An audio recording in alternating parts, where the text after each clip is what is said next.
It's National Signing Day on this episode of the Locked On Aggies podcast.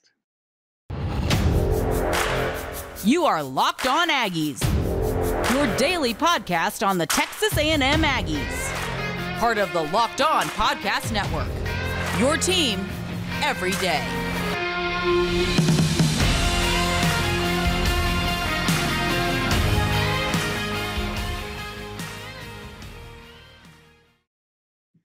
What's up, everybody? Welcome back to the Locked On Aggies podcast, part of the Locked On Podcast Network, your team every day. I am your host, Joey Hicks. Thanks so much for making Locked On Aggies your first listen. We are free and available wherever you get your podcast and on YouTube, so make sure you go check us out there as well. And it is, as I said in the open, National Signing Day, or the first day of the early signing period for the 2023 college football recruiting class. And as is typical on National Signing Day, there was a lot going on. It started early for the Aggies as one of their commitments submitted his national letter of intent at somewhere in the neighborhood of 6:30 in the morning, College Station time. So obviously Nikhil Bertrand, who's the offensive lineman from the Philadelphia area, very excited to be part of the A&M class, signed at 7:30 local time there and submitted his paperwork. Fantastic news for the Aggies. We're going to get to the rest of the class, but there was a lot going on across the country, including, Oregon seems like flipping 3 or 4 players throughout the day. Some big time news there. Austin Novosad, a guy we've talked about a lot on this podcast. Peyton Bowen, a guy who we've talked about a lot on this podcast, also announcing he would be signing with Oregon as of this recording about 4:30 on Wednesday. That paperwork had apparently not been received by Oregon yet. So that's an interesting development, that there may be some conversations going on. We know that A&M was sort of 3rd or 4th in that recruitment, but you just never know. To start with the A&M class in terms of who they did sign, who signed today, they've received 16 letters of intent. 14 of those were guys who were committed to the class all the way up to yesterday. 2 of those guys were guys who had not formally committed to A&M, but wound up signing with A&M. And then they have 2 guys who had been committed, but who are not signing today for various reasons. And the headliner for the entire class is DJ Hicks, who in September committed to the Aggies over Oklahoma and Oregon and some other places, took some visits around other places in the ending period leading up to signing day, was in College Station this past weekend, and all belief is that DJ Hicks, will be signing with A&M. He is signing on Friday. Apparently there's some family obligations that they have going on, some unforeseen events that came up that they had to push that back.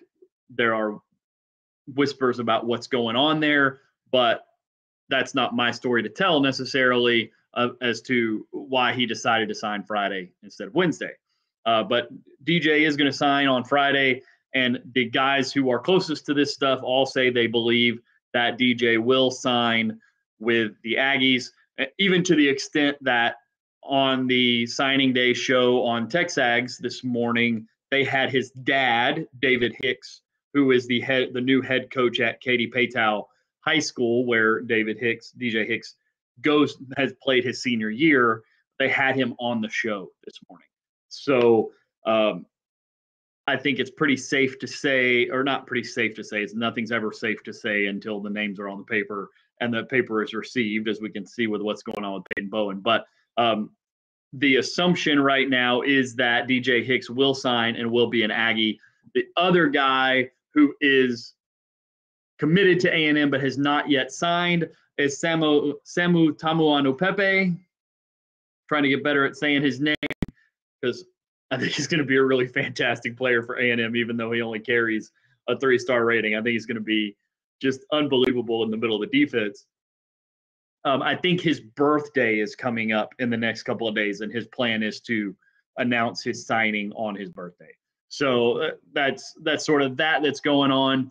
But in terms of the class that A&M did sign, the biggest name, and we've talked about it a lot, we're gonna go down the 24/7 board here in terms of their highest ranked players down to the lower ranked players. Reuben Owens is the guy. He's a 5-star. He's a top 25 national prospect, one of the top 1 or 2 running backs in the country, depending on the rating that you look at. El Campo, Texas, unbelievable player. He is going to have a chance to walk in on the first day of his first fall camp. He's signing now, enrolling in January, going to be an early enrollee and going to be in spring football. But when he gets to fall camp, he's going to have the opportunity to compete for a lot of playing time and a lot of touches with Amari Daniels and Le'Veon Moss. Next on the list, Chase Basantis, top 50 player in the class, one of the top couple of offensive linemen in the entire class, the best player in the state of New Jersey, according to 24/7. Just an absolute mauler and monster. We're going to jump out of order because I feel like we have to talk about Chase Basantis and TJ Shanahan, the Austin Westlake offensive lineman who also signed with A&M today. We almost have to talk about those two together just because the combination of size, skill, athleticism, but on top of all of that stuff, the attitude that they play with and the way they finish blocks and the way they finish plays is exactly what you want in your offensive lineman. And to add 2 of those guys in one class and to roll into the next few years with hopefully those 2 guys in the fold, along with some of the other young guys that you have, Cam Dewberry, who played some at the end of the year and is probably be a starter going into next year, and a lot of young guys in the offensive line room. That attitude, that kind of stuff can really, really be infectious, and it's really exciting to see that coming. Bravion Rogers, 4-star cornerback, defensive back from LaGrange, had committed to A&M, then decommitted from A&M. One of the first guys to sign. His paperwork was in relatively early. Another guy who had his stuff in early, Dalton Brooks from Shiner. And these 2 guys, small town Texas prospects, are exactly the kind of guys that A&M should just own those recruiting areas, because that is what Texas A&M football has been for so long.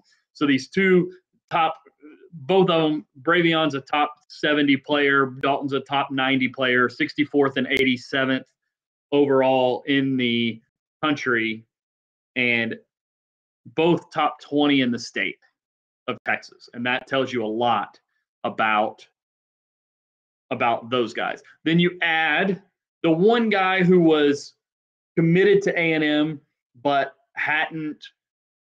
there were some questions, maybe a little bit, going into signing day today about a flip risk, and that's Javon Thomas, the South Oak Cliff cornerback. We talked a little bit about how he wore TCU gloves in the state championship game against Port Neches Groves last week, and it caused a big uproar and a whole lot of consternation and concern among A&M fans.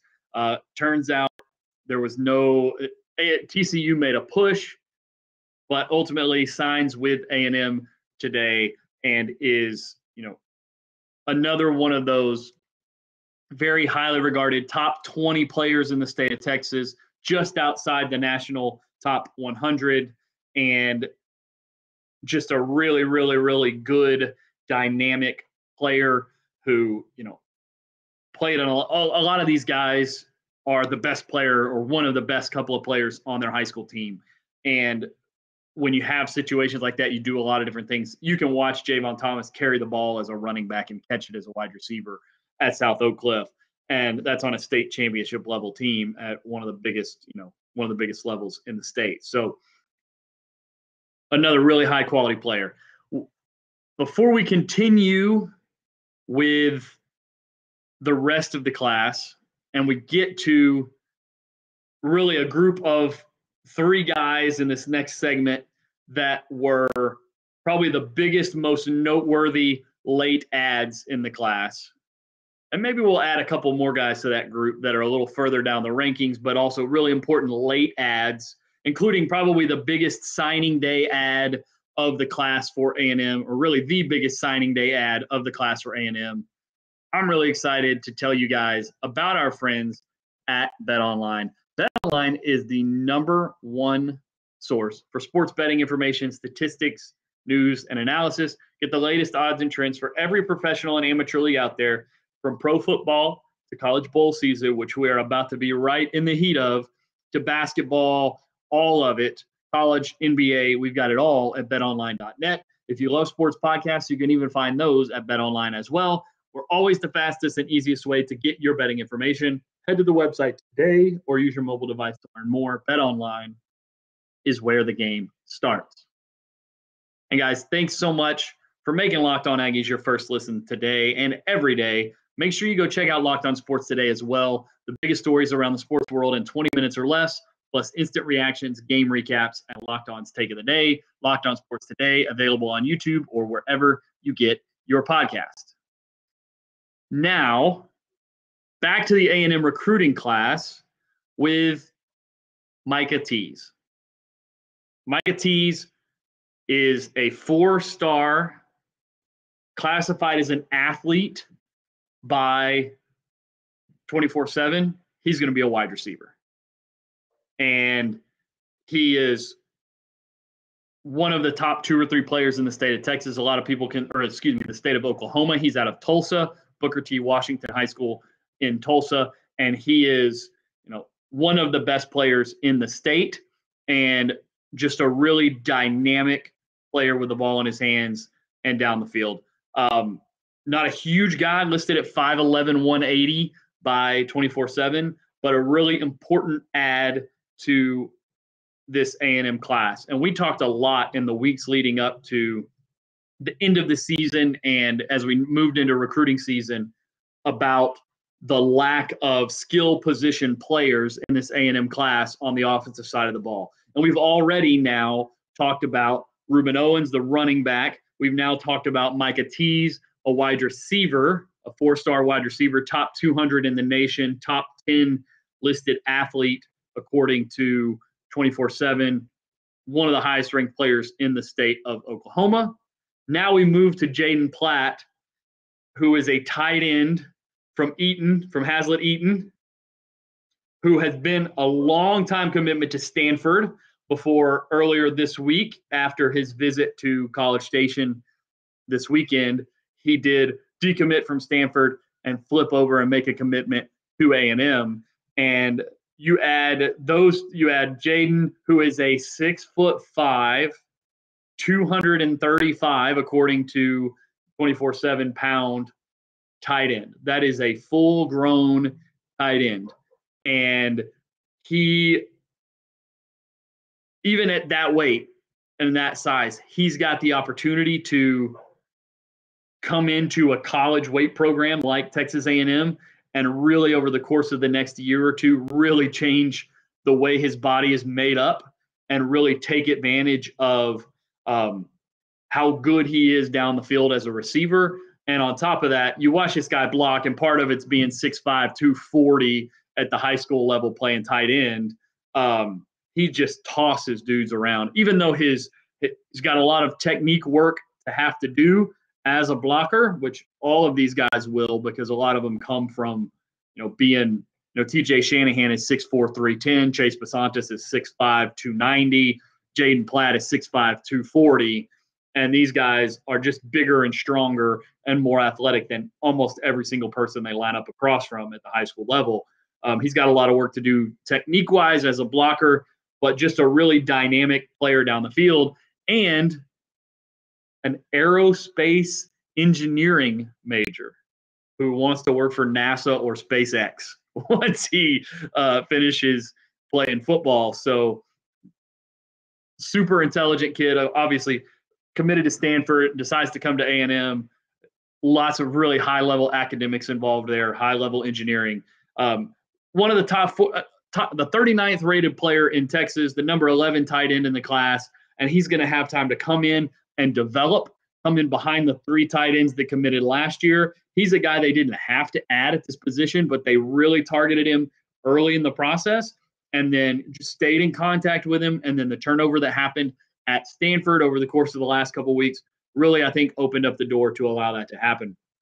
And then another offensive skill player, we went from having no offensive skill players to talk about in this recruiting class for A&M to over the course of a week and a half or 2 weeks, having a running back, a wide receiver, a tight end, and a quarterback who are 4 stars or higher in this class like that. And that is Marcel Reed, the Nashville quarterback who spent almost the entire recruiting cycle committed to Ole Miss. And then again, stayed in touch with A&M. A&M had quite the journey with the quarterback position in this 2022 or 2023 class. Since Eli Holstein committed very early, decommitted, A&M went after some other guys. They were in on Dante Moore. They were in on Jaden Rashada. They were in on some of these other guys, had Malachi Nelson in at the barbecue pool party, and were really, really interested in and tried to work to recruit Austin Novosad away from Baylor, who wound up flipping to Oregon at the last minute, by the way, after Dante Moore flips from Oregon to UCLA. So quite a lot of dominoes falling in the quarterback conversation very late in the process here. But Marcel Reed is a dynamic, really dual threat quarterback. And by that, what I mean is he can beat a team throwing the ball with his arm. He can beat a team running the ball with his legs. And on top of that, he can use his legs to create opportunities to throw, which is extremely key. And he feels like the guy, when you watch him play, he feels like the kind of guy who doesn't panic when things break down around him and has that ability to improvise and understand what's happening and turn questionable situations into really positive situations for his team. He's the 18th ranked quarterback in the country, according to 24/7. So again, another really high level prospect. And that's going to just be a consistent story of this process. So, and then we get to some other guys.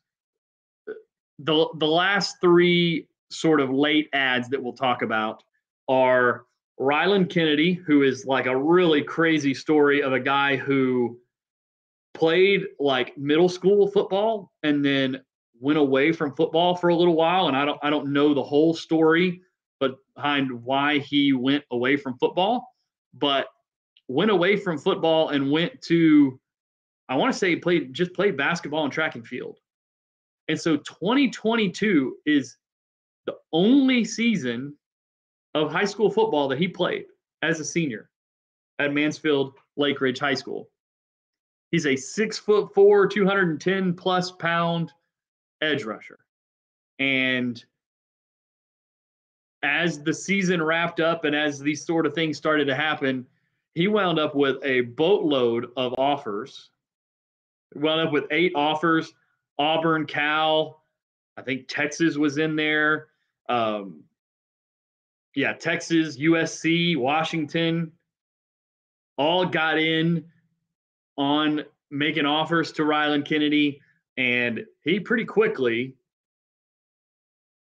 made the decision he was going to commit to A&M. It did not take very long.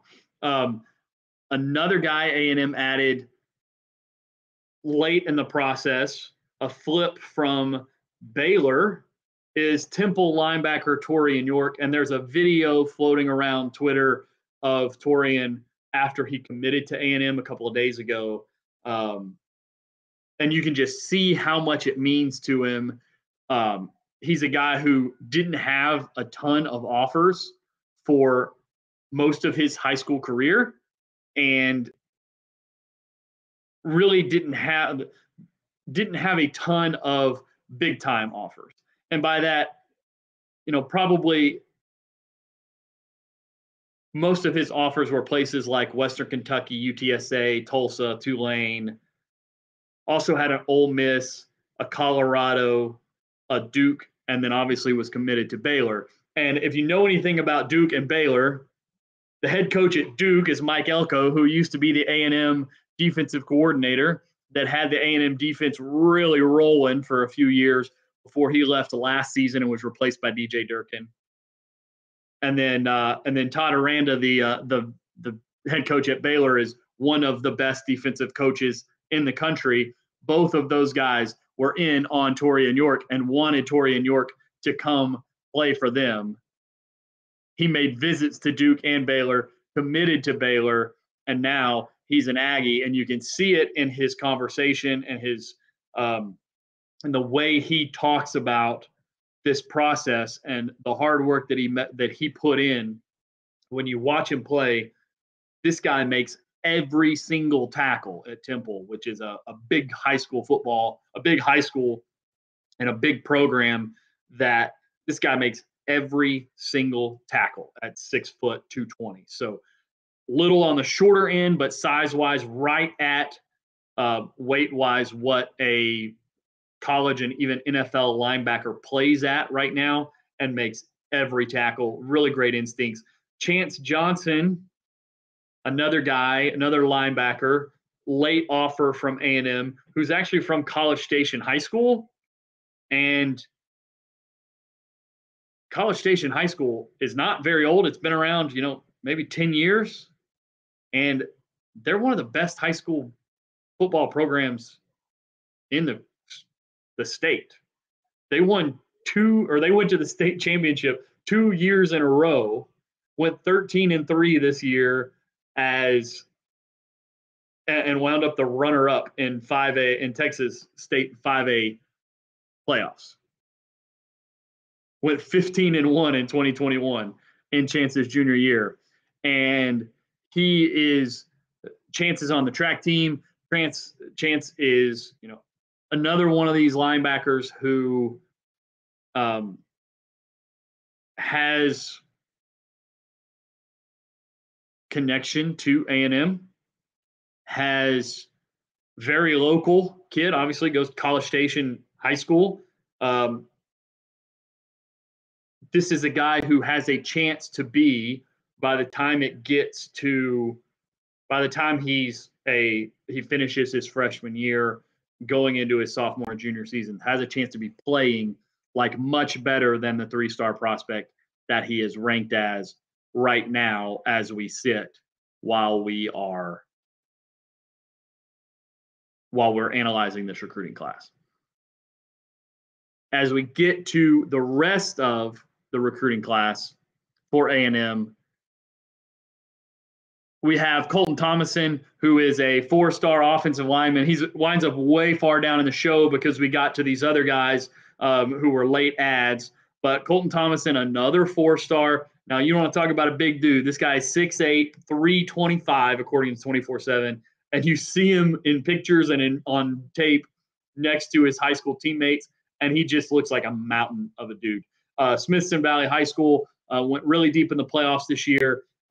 Colton has been locked in with A&M since last summer, since the summer of 2021, and never wavered, and has just been a guy who consistently worked to try to add guys to this class, and one of those cornerstone guys who knows and understands what it means to be an Aggie, and glad to have Colton be a part of the class. Damian Sanford, again, I can't believe we're talking about Damian this late in the show, another 4-star who, when he committed to A&M at the end of the summer, early fall period, in the summertime, he was a 3-star, had an unbelievable senior season at Paytow, playing with David Hicks, DJ Hicks, and now is a 4-star edge rusher, 6'2", 210, and just makes just unbelievable player there from Damian as well. Again, we talked about Nikhil Bertrand, another 6'7", 310. Like, you think about these guys that A&M is signing on the offensive line. We talked about Chase Basantis already, 6'5", 290. We talk about TJ Shanahan at 6'4", 310. We talk about Colton Thomason at 6'8", 325.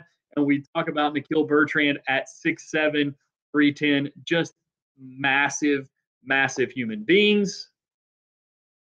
And the last guy in the recruiting class who signed today for A&M is Tyler White, who is the punter from South Lake Carroll, the #1 punter in the country, left-footed guy, also a baseball player. I don't know if I think his brother is going to go play baseball somewhere next year also. Getting the #1 specialist in the country. A&M's got a really long, rich history of punters going all the way back to like Shane Leckler and even further back than that. Tyler White is now in line to line up behind Nick Constantino and be the next version of that guy at A&M. And it's an exciting recruiting class for A&M. It has been less headline grabbing for sure than what the A&M class was in 2022 or what even some of the classes were in the couple of years before. But it's headlined by 2 guys in DJ Hicks, assuming he signs on Friday, and Ruben Owens, who are, 2 of the 5, maybe 2 of the 3 or 4 best players in the state of Texas. And like we went through, another 6, 7, 8, 10 guys who are top 100 players in the country. 5 guys, including DJ Hicks, who are top 100 players in the country, 3 top 50 players in the country. As of right now, they sit 15th overall in 24/7's recruiting rankings, but they have by far the smallest class out of that top 15. A&M has 18 commits. That's the 16 guys who have signed, plus Hicks and Samu Taumanupepe. The next closest team in terms of quantity of players is Florida at 21, and Texas is only 8 points behind them in the rankings. So Florida has 0 5-star players. They do have 19 4-stars, which is amazing and awesome. But another couple of 4-star players added to A&M's class in the later signing period in February has the opportunity to push A&M up even higher in the top 15, although it will probably be difficult to get up to the top 10 level, to get past Tennessee and get up into that top 10 class, just because Tennessee's got 29 commits. Oregon, it's 32 commits as of right now. The lowest number in the top 10 is Texas with 24. And part of that is Texas is carrying, Arch Manning, the #1 prospect in the class, and Anthony Hill, and several. They've got 4 or 5 stars in their class. So even with 24, they're up there with and then Ohio State's only got 20. So they are down there too, but they're at 1 5-star and 18 4-stars. So they've only got 1 3-star player, and the rest of their class is 5 stars and 4 stars. So awesome day, National Signing Day. We're going to break down the class more as we go through the rest of the winter, spring, and summer as we get ready for the 2023 season. Thanks so much for hanging out with us today on National Signing Day. I am your host of Locked On Aggies, Joey Ikes. You can find me on Twitter at Joey Ikes. You can find the show on Twitter at Locked On Aggies. You can find us on YouTube at Locked On Aggies as well. And please, now that you've made Locked On Aggies your first listen, go check out Locked On Sports Today for the biggest stories around the sports world in 20 minutes or less. Get instant reactions, game recaps, and Locked On's take of the day. Locked On Sports Today, available on YouTube and wherever you get your podcasts. And guys, we will see you next time.